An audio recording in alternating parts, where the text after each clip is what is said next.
Our party, Tipra Mothaya party, has never gone to any agitation. Yes, it is It very is much true. the civil societies are there, Tripura students are there, KSFs are there, and there are so many other social organizations are there. Definitely, because this is not only the issues of the Tipra Mothaya party. This issue is for the entire of Tipra sir. Therefore, there are many.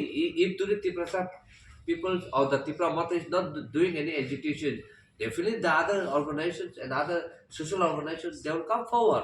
And in fact, today we are telling you here directly that if the Roman script is not going to given, I think that Tipra sir people will not stand silent, they will not keep silent.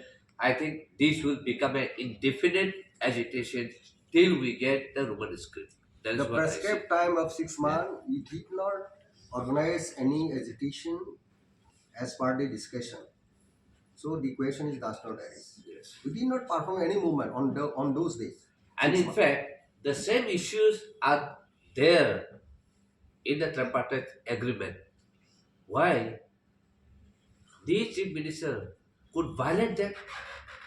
You could see yesterday he made such a very strong statement against this.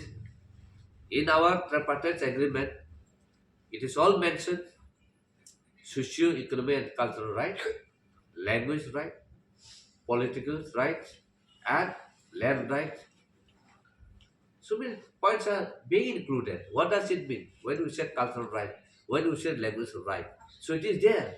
Now you through the media you also question our honorable chief minister who has violated the tripartite agreement. We have never violated it till today.